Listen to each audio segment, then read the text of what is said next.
అధికారం వచ్చింది కదా అని విర్రవీగవద్దని ఆ పార్టీ నేతలను జనసేన అధినేత పవన్ కళ్యాణ్ హెచ్చరించారు. 100% పోటీ చేసిన ప్రతి సీటు మీరు అలా గెలిచారు. భారతదేశపు రాజకీయ చరిత్రలో ఇప్పటిదాకా జరగలేదు.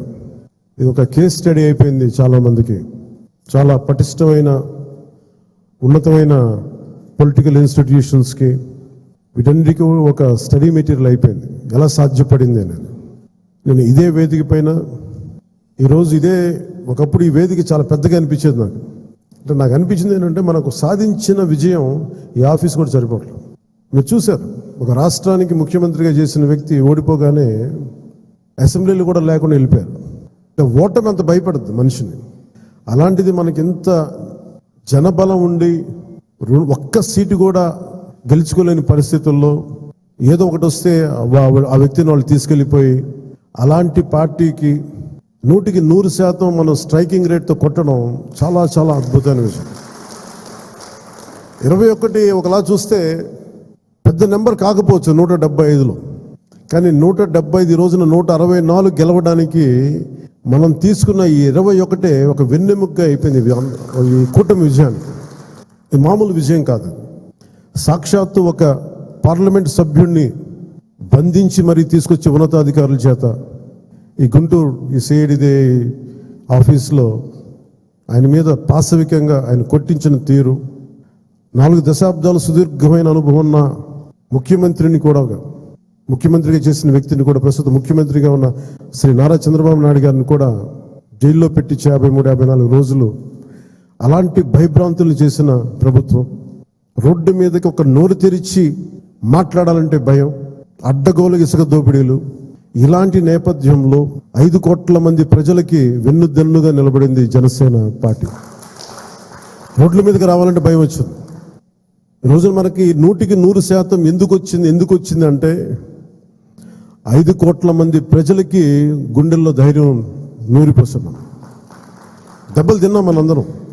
మన ఎవరు ఇక్కడ ఉన్న వేదిక పైన వీళ్ళుంటే, మన గెలిచిన ఎమ్మెల్యేలు ఉంటే, పోటీ మీకు అన్ని స్థానాల్లో బలం ఇచ్చిన మన జన సైనికులు, వీర మహిళలు, ఇక్కడ ఆసీనులైన నాయకులు ప్రతి ఒక్కరూ మీరందరూ ఉండబట్టి విజయం సాధ్యమైంది.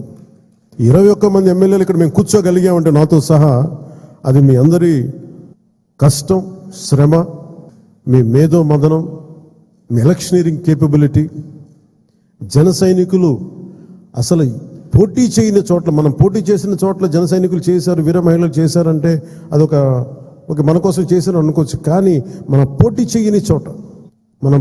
చెయ్యని మిగతా అన్ని చోట్ల అసలు ఎలా నిలబడ్డారు కూటమికి, తెలుగుదేశానికి కానీ భారతీయ జనతా పార్టీ కంటే నాకు నిజంగా చాలా చాలా ఆనందం వేసింది. అలాంటి జన సైనికులకి, వీర మహిళలకి చేతులెత్తి మీ అందరికీ మనస్ఫూర్తిగా మీకు నమస్కరిస్తున్నాను.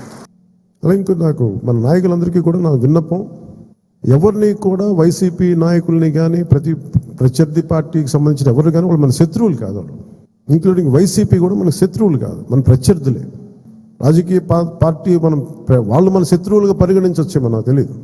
అలాగే చేశారు వాళ్ళు, కానీ మనం వాళ్ళని శత్రువులుగా పరిగణించట్లేదు. ఈ మెసేజ్ మీరు దయచేసి లోతుగా మీరు అర్థం చేసుకోవాలి. వాళ్ళని పీడించడం కానీ వాళ్ళు చేసిన తప్పులు మనం చేయకూడదు.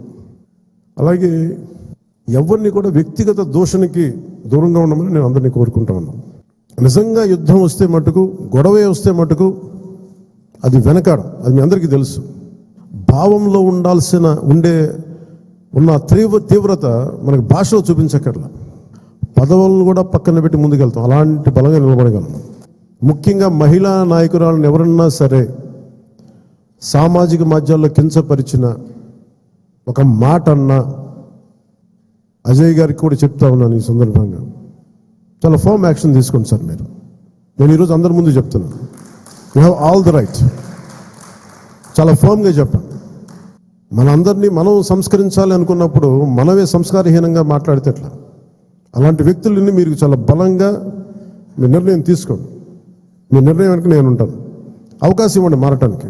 తప్పదు అనుకున్నప్పుడు మీరు పార్టీలో నుంచి కూడా మీరు వెళ్ళిపోవాల్సి వస్తే వెళ్ళిపోనివ్వండి, ఇబ్బంది.